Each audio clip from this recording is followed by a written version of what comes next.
Homes just cost a little bit more than they used to for different generations. Let's talk about it on Today in Mortgages. Hey, what's going on, everybody? Welcome back to the show. We're talking about what's real, what's hype, and what you should actually be paying attention to out there in the world of mortgage and real estate news. It's Today in Mortgage. Rich, I got something a little different today for us. We're going to look at an infographic. And so if you're listening to this on a podcast, you might click over to the YouTube channel, check out that. We're going to throw it up on the screen. So, Rich, we hear a lot about millennials, Gen Z, the whole okay boomer saying whenever they're saying that you should buy a house. Back in my day, Michael. That's right. What are the younger generations saying about older generations and their experience buying a house? It's way different, Grandpa. It's way different today. While the new generations are making a little bit more money, the home prices have skyrocketed over the years.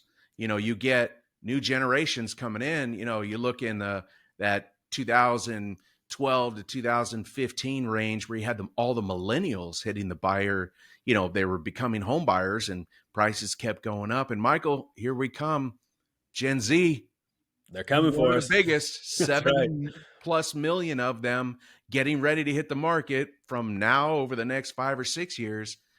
And home prices are likely going to continue to rise.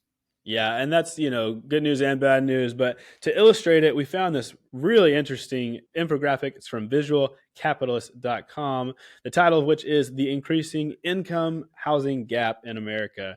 And Rich, these numbers are pretty astounding. If you go back to, 1985, maybe when my parents were buying their first-ish home, median income, $22.4 thousand, which seems low, but the median home price, $78.2 thousand. So that is a multiple of 3.5. If you fast forward to today, that median income has risen a lot to $74.6 thousand, but the median home price has skyrocketed. If you look at this chart, it is just up and to the right.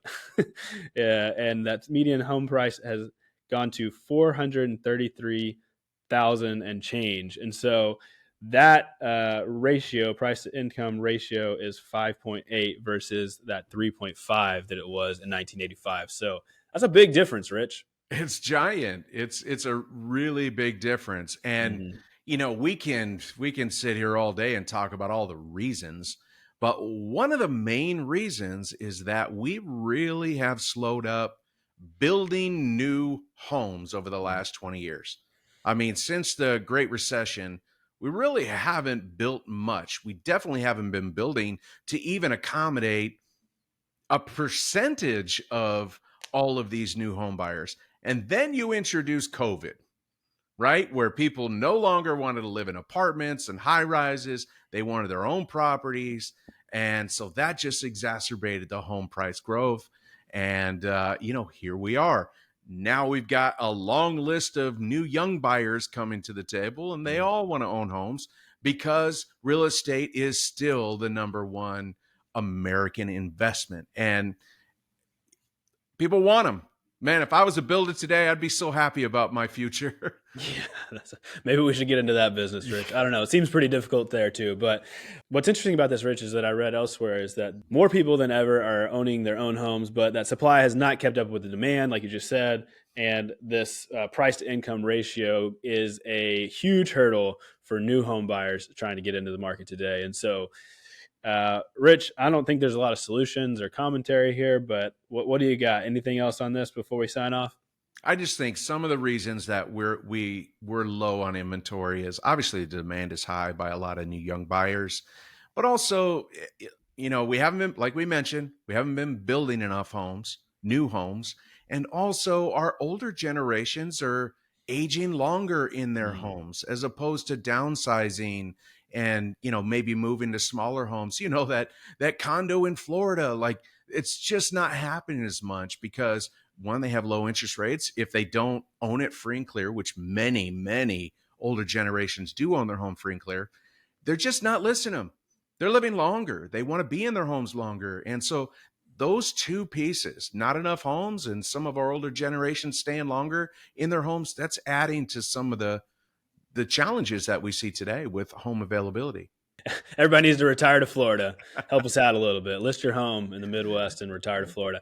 No, stay where you want to be, obviously. But we look at this and we just see all those factors that you talked about, Rich. It's something that's kind of exacerbated the pain that we're feeling right now and the number of transactions that are helping out there in the marketplace. But obviously, there's still a lot of business to be done. Still and happening. If you're hustling, you're doing the right things, gaining that market share. So many people have dropped out of the industry. There's less loan officers now than there have been in quite a while. And so it's something that you just have to have the right tools to succeed. And that's something that we really pride ourselves here on at Network Funding. And so, Rich, you're obviously doing a ton of coaching for people right now. It's been really exciting to see kind of the ideas and the momentum that we have going into 2024. And so if you guys are interested out there in learning more about how we are helping people grow, even in a rough economy, check out the Grow link below. We'll get you all the information that you need to know about being part of the best network in mortgages at Network Funding. And Rich will probably reach out to you personally. So, Rich, final words on this? Nothing, man. If you're in the mortgage business or the real estate business, just make sure your buyer's ready. Right? They can pull the trigger anytime. Properties may be hard to get right now, but there is going to be a property for that buyer. The loan officer needs to make sure they're ready, and the real estate agent needs to make sure they're ready, motivated, staying positive, because the opportunity presents itself. It's just, maybe it's not going to happen today. It's going to happen tomorrow, maybe next week. Rich, thanks so much for joining us today, making us smart on all things mortgage and real estate. If you're out there listening to this, check out the YouTube channel or follow us on social to see that. And until next time, we'll see you on Today in Mortgages.